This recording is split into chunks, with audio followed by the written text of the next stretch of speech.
It's early morning at the Cannes Boat Show and we are about to sea trial one of the most extraordinary new craft at the show. This is the WallyWhy 100. We're going to show you every single detail of it and take it for a thorough sea trial. My name is Hugo Andreae, you're watching Motorboat and Yachting. Let's go boating.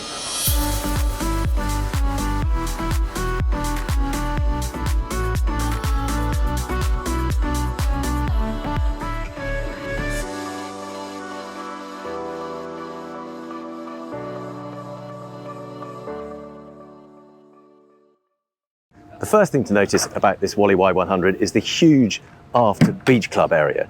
So we've got a massive, great teak platform with these two aft-facing sun loungers. This has a big storage area underneath, or you can opt to have a proper tender garage so that you've got space to tuck the tender away.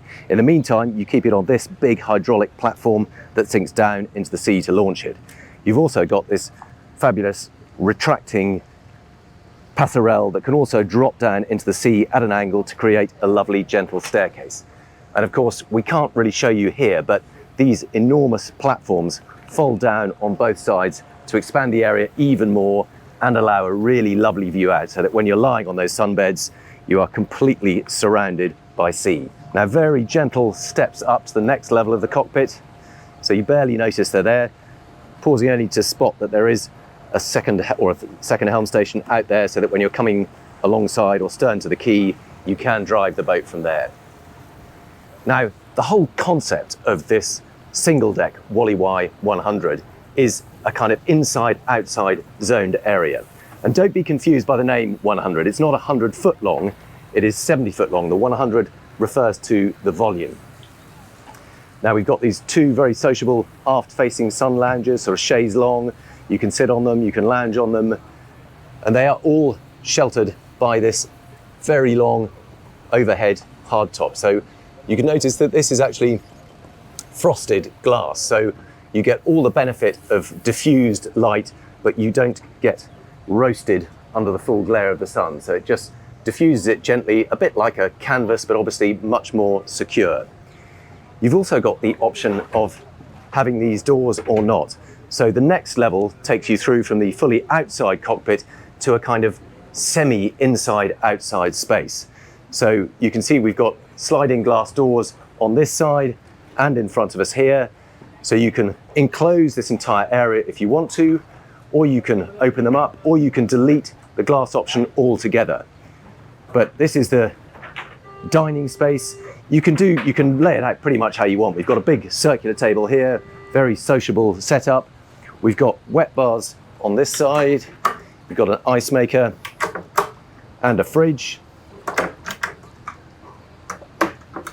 Carbon fiber look worktop. Got a sink over here, more storage under there. You can do pretty much what you want with this area. And in fact, one of the very first owners is a professional chef, and he's kitted it out very much as a dining space for him and his friends. He can do all the cooking and eating out on deck, but also under the shade of this very cool hardtop. Exactly the same frosted glass, so you get natural light, but you don't get the full glare of the sun. Now we've got teak surfaces around here, a bit more storage either side, a teak grating, and this is all on one level.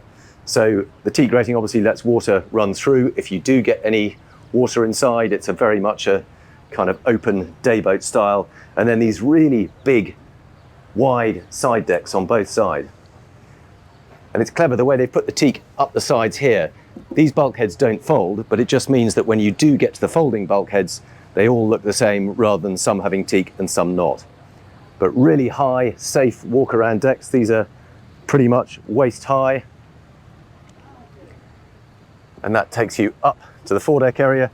Notice we have got cleats and fair leads set into the bulkheads there, in the bulwarks there. Fenders are all on these buttons because you've got no guardrails to tie them onto. They all just pop in to place. And then a small but quite neat little bow area. And that's because the whole superstructure comes so far forward. It's a key part of the design. The superstructure is moved forward to create more internal volume. So you're left with a small bow lounge, a couple of sun lounges. Obviously this is also a crew space. You need to get all your ground tackle on here. So you've got the winches for the bow lines, the anchor, but still you've got some nice touches like carbon fibre recesses for your drinks and so on. That comes back down along this side. And so we've already talked about the full outside zone, the kind of semi-enclosed midsection with the table, and then there is the fully enclosed saloon. So we've got big glass sliding doors here that shut that out, and now you're inside the wheelhouse proper. So this can be air conditioned, heated, and you've got this very, very distinctive superstructure. Now I'm always surprised just how deep some of these mullions are, and they're very crisp edged. There's no soft curves, it's all angles. Very clean, very stylish. Does take out a little bit of the view because you've got so much of that chunky superstructure. But it is very otherworldly, and these super distinctive Wally seats. These huge tall backrests, split down the middle. You find them on every Wally yacht these days. And then the helm position itself, very focused, little sporty carbon fibre wheel, triple MFD screens, and you have got access out to the side decks from here. See if it's, yeah, so there's an electronic button just to release the seal, and then I imagine you push it out. Oh.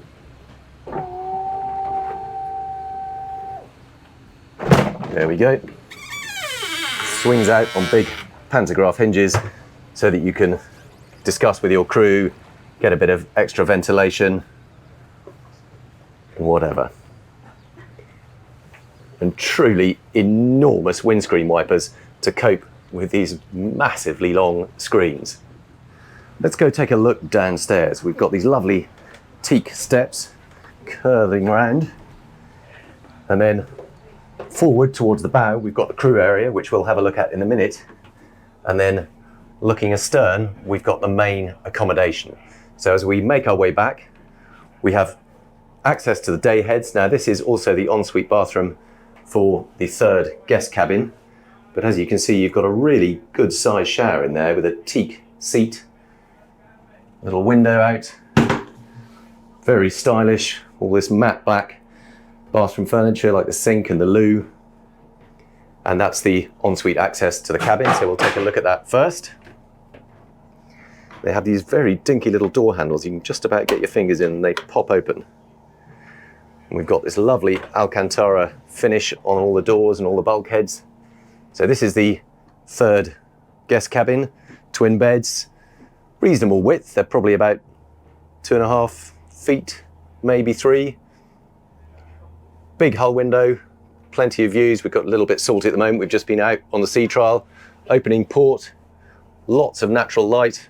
Very cool little bookshelf there. They haven't moved even though we've been hammering around on sea trial.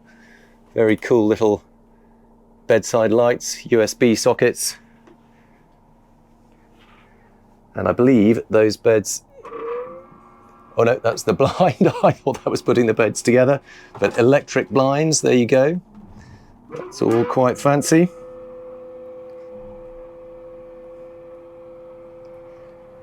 And then over on the starboard side, we have the VIP cabin, good size double. Very cool level of detailing and finish all around here. This big band of natural, raw, unfinished teak. TV in the bulkhead. Lovely cream Alcantara suede effect. Need to be a little bit careful, otherwise you leave little brush marks on it. Good size bed.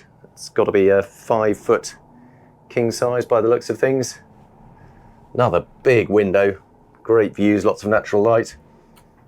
And this is the ensuite bathroom to the VIP. Big mirror. There is a window behind, so you've got some natural light. That same cool matte black sink, and a really big shower in here too. All teak lined, teak slatted, overhead rain shower. and the loo tucked behind the door. And then moving down towards the owner's suite. And this is a very cool cabin. Check this out. Massive hull windows on both sides. And very cleverly, they've used the full beam of the boat to integrate a bathroom. And you can see that that is see-through glass at the moment, but at the touch of a button, this little one down here, that all goes completely opaque. So you have the benefit of privacy when you want it, but also all that natural light, having windows on both sides. Very cool idea. Press it again, ping, there it is again. Open up into the bathroom itself. Very cool carbon fibre sink. Not sure if that's real carbon fibre, it looks and feels it actually. Mirror in front of us, big window behind, and a really fantastic shower space. Massive amounts of headroom, seating all the way round. You've got a pull-out shower here, as well as an overhead rain shower up there. But that's a very unusual and very cool solution that makes the very most of the space you've got down here.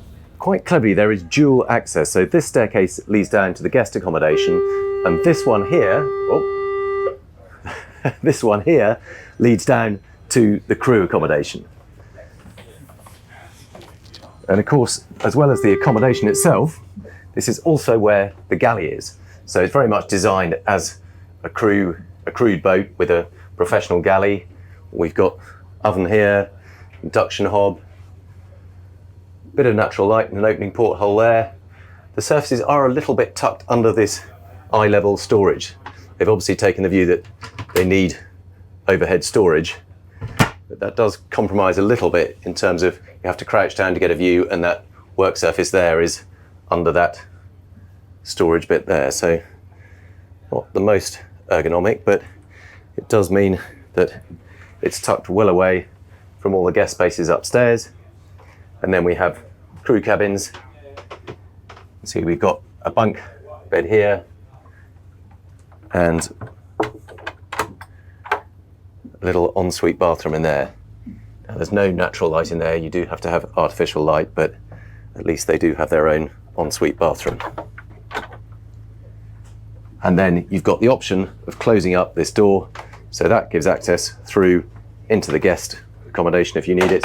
It looks like there might also be, no, that's I think technical space, but there you can see that that door closes up so it can be open to the crew area or completely closed off like that. So I've literally just taken the helm. The captain has showed us a little bit around and given us a run through of how it works, and the first and most striking thing is the view from this helm position. We've got these enormous great helm windows directly in front of me, stretching, must be 8 feet. So you've got a fantastic view forward. There is a little bit of a mullion here and here, but you've got plenty of glass all around, and it's just a fantastically sort of commanding position, particularly with these enormous helm seats. I mean, it feels like perched way up here. It's part of a sculpture really rather than a seat. But let's give it a proper drive and see how it goes. Now we've got this very small, sporty carbon fibre wheel, conventional Volvo throttles. We've got the twin IPS 1350s, so these are the optional upgrade, 1,000 horsepower each, and a semi-displacement hull. So let's pop them into gear. We've got quite a bit of sea out here. There's certainly 2 or 3 feet of waves and quite a lot of big wakes around from other big boats. But idle speed is just 600 RPM, but even at 1400 RPM, we're doing 11.5, 12 knots and only burning around 90 litres of fuel per hour. And this is a kind of very relaxed displacement cruising speed. Just get a little feel for how it handles.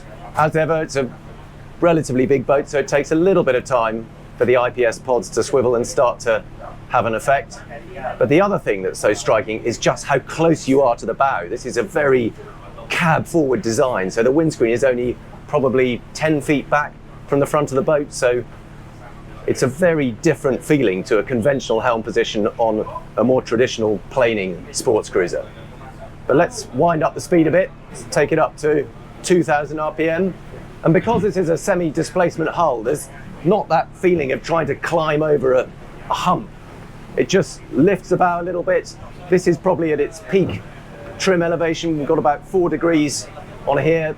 But again, because you're so far forward, you don't really notice that. You haven't got this big bow soaring in front of you. I can see right over the peak and straight down to the sea just a few yards in front of me.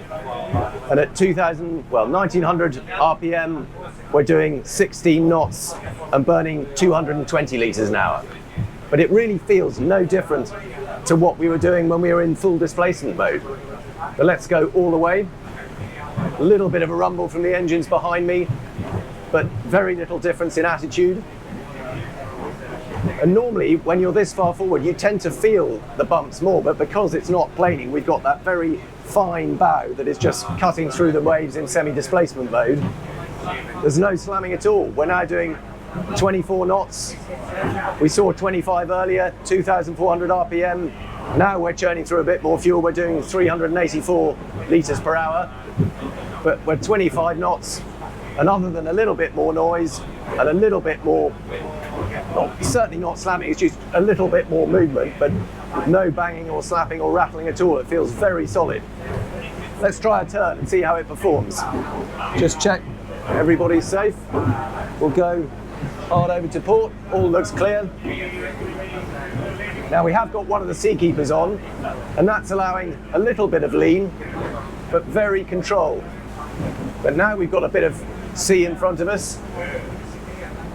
It's not the tightest turn I've ever seen, but then this is not a sports boat, it's a cruising machine. Let's try again to starboard, see if there's any difference in the way it behaves. Have a good look round. A little bit harder to see over this side because of these side mullions, but all looks clear. Feels like it's turning a little bit slower this way, but that might just be my own perception. But it's certainly not a tight cruising circle. Can't even see my wake yet. I can't even estimate how that is quite a large turning circle. So not a typical sports boat. It's a semi-displacement cruiser. It's all about getting there in comfort, in refinement, and above all, in an awful lot of style. Just quite a big wake here. This will be interesting. Just straighten it up, cut through.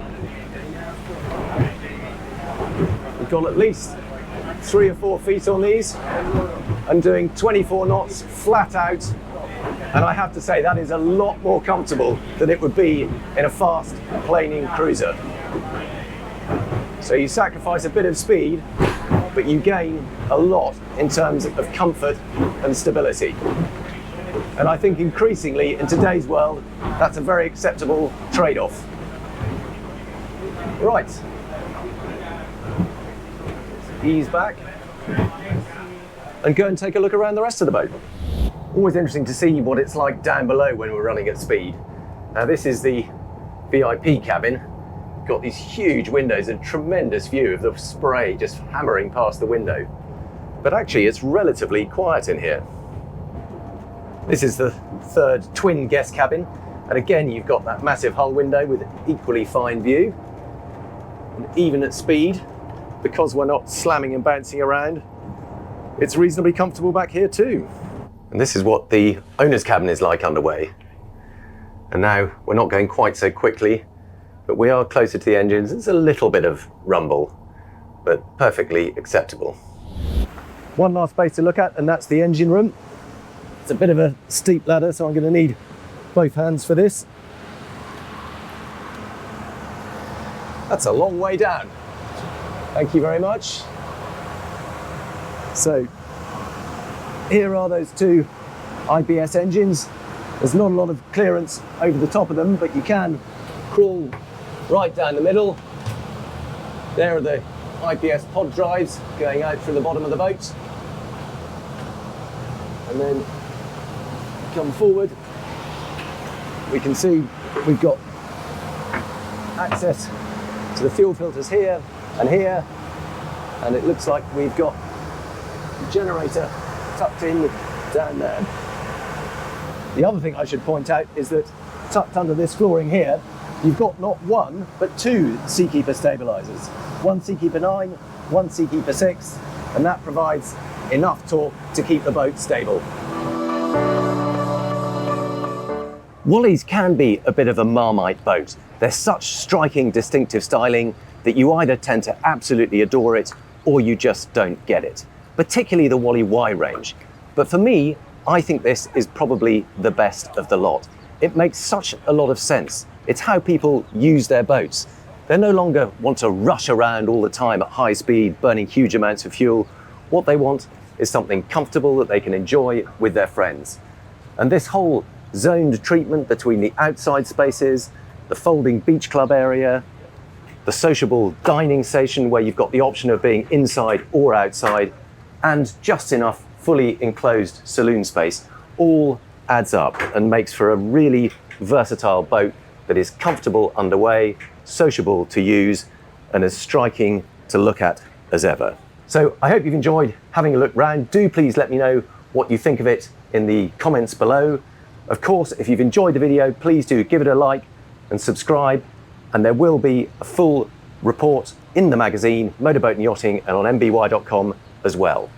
So thank you very much for watching, and I look forward to seeing you on the next one.